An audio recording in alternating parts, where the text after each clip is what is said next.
Hello, I'm Norma Shephard. I'm the author of 1000 Hats and the director of the Mobile Millinery Museum, or Canada's Hat Museum. We travel around doing exhibits, installations, presentations to groups large and small, and we're happy to have you here. This is a bit of a hat chat today, and we are going to talk about hat pins. I did a digital presentation to a museum here in Ontario a few days ago, and the question arose about how one would use hat pins. So, in over 22 years of traveling around with the museum, I've never been asked that question. So I thought it would be important to address it. I want to, I think what prompted the question was I showed this hat as an example of the work of a very exceptional Canadian milliner named Yvette Brion. This is a cocktail piece that she fashioned probably in the late 50s, early 60s, and it's made beautifully with some gold lame brocade.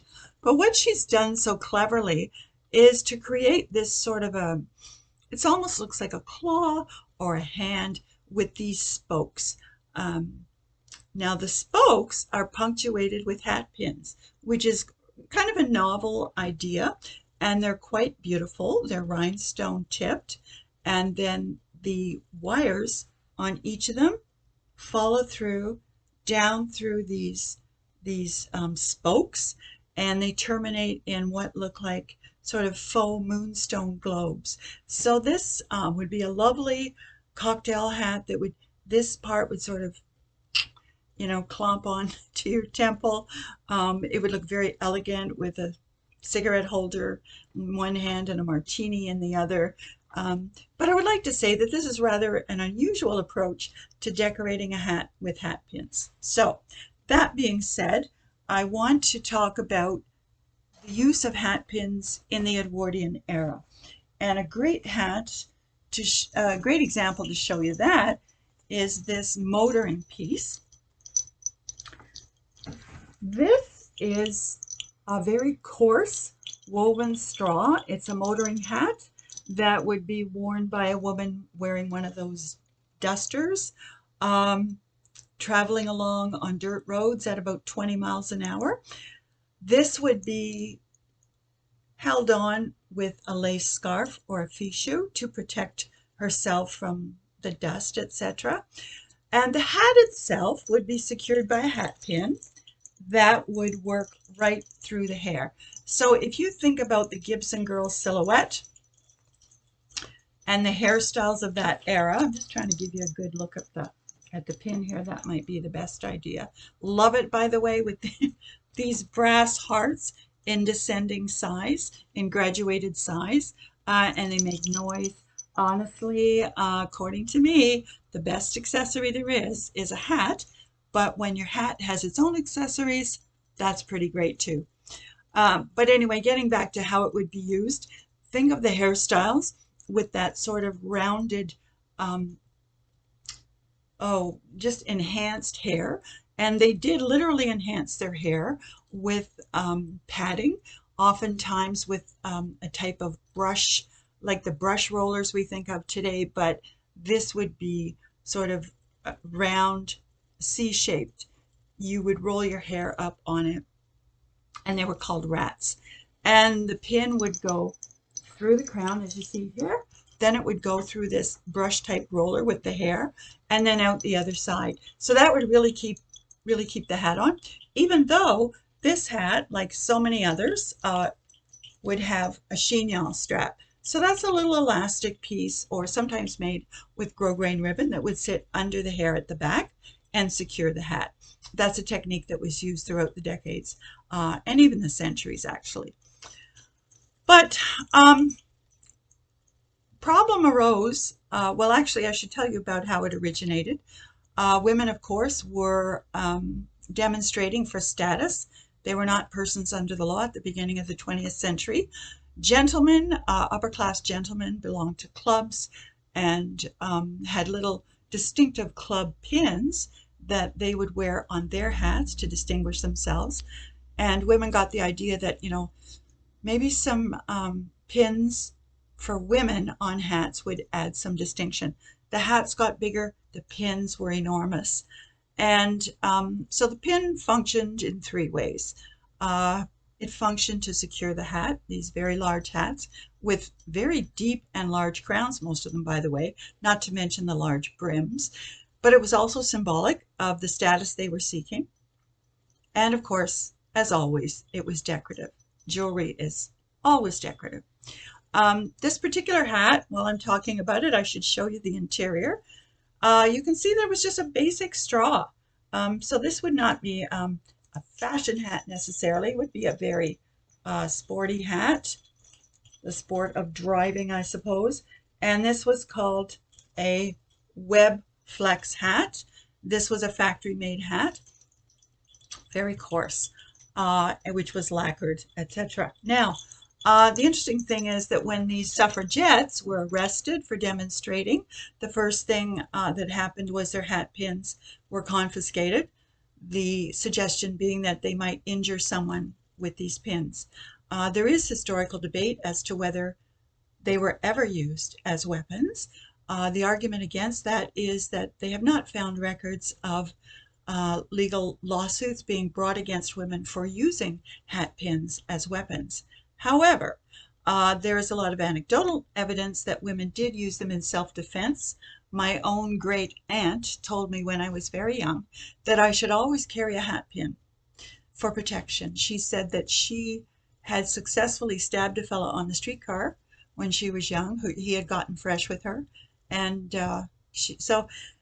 it could be that men did not want to bring lawsuits and have to admit to why they'd been stabbed. But it kind of sparks the imaginations as to what would we find if we did some DNA testing on the tips of these pins. It's kind of interesting. So the hat pins, again, in the Edwardian era were, they served three functions. And of course, the women who were deprived of their pins when they had to attend court proceedings would look very disheveled, which would weaken their argument for status. And it wasn't until, I think, 1965 in Ontario, and similarly in the other provinces, that women were no longer required to wear hats when attending court proceedings. It used to be required by law. If you didn't have a hat, bailiffs would have big cardboard boxes of cast-offs that you could select from. And of course, gentlemen were required to wear ties until about the mid-1960s.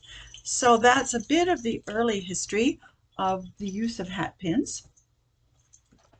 And of course, you've probably all heard the term pin money. That was, something you might save up for, a very decorative jeweled pin for your hat. This is another pinned hat from that era. This is long nap beaver, and you can see the pin in this one is quite large as well. There were laws enacted that in England, if your hat was longer than 9 inches, I believe, and some of them were as long as 12 inches, you required a permit to use that pin. And that's at a time when a woman didn't need a permit to drive, but you would if your pin was quite long.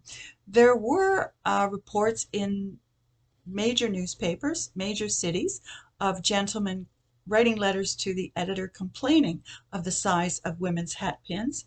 And the response to that eventually was to pass laws that the pin itself could not extend beyond, I think it was a half an inch or an inch beyond the crown, or a nub was required, because there were several accidents. People would turn their head and inadvertently scratch someone or injure them, and there was some fear about that.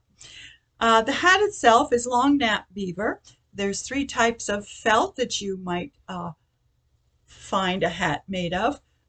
Beaver is the highest quality, and not always the long nap. It can be the sheared, then rabbit, and then wool. So wool felt is the the lesser quality.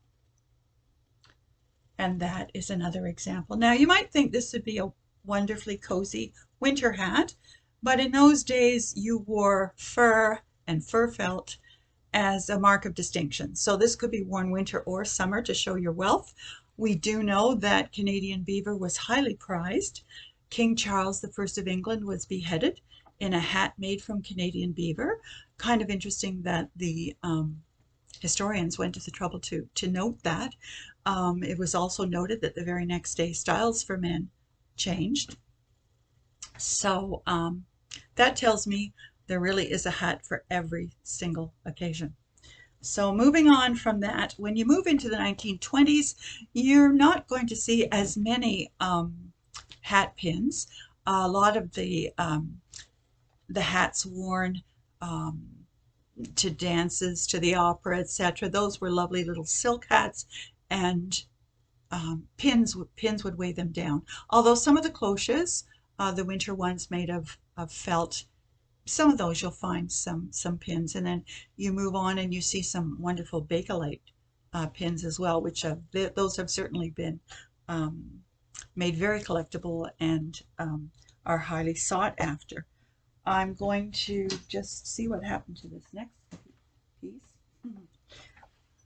When you move into the 30s and the 40s, in the 30s, of course, in the Depression era, things were not as lavish in dress, and people were making do. You see a lot of fabric hats, a lot of turbans, and hat pins were often they were certainly made smaller, and the same fabric that you might have used to make the hat was just used to trim the pin. And a good example of that is this one from the early Second World War. This is a turban, of course, made from fabric, which might have been made to match a coat, actually. And you can see that the pins adorning it are simply tipped with the same fabric. Now, this style of turban is actually was called a victory hat. These very high, elevated, prominent hats during the war were called victory hats. Sometimes in the States they were called Statue of Liberty hats. So that's kind of interesting. And then, of course, we did talk about the 50s with the little decorative pins, and you'll see a lot of cocktail hats with jeweled pins again in the 50s and 60s, but certainly not the large size that we saw in the Edwardian era. Now, as far as using hat pins today, which I think was the intent of the question the other night, I would like to say that, of course, many people have wonderful collections of jeweled pins and simply keep them in their collection, but they're functional as well. I mean, you can take a wonderful contemporary summer sun hat like this with a floppy brim, or a piece from the 70s, you know, the floppy brim hats, and you can take a pin from the mid 20th century. This one has some little bit of beading and some sequins, and you can use it to pull the brim up. You could do it in front, you could do it to the side. Maybe you don't want to talk to somebody over here. Let's keep this side down, let's flip this side up, you know. Anyway, it could be used that way. Or it doesn't even need to be used to adjust your brim. It could be placed on any kind of hat, even a pillbox, just something to decorate it. So I hope that has addressed the question, and I'd like to welcome you to my channel. I will be producing regular content on the subject of hats, particularly vintage. I welcome questions, and I encourage you to hit like, subscribe, and have a hatty day, most of all. Thank you for watching. Bye.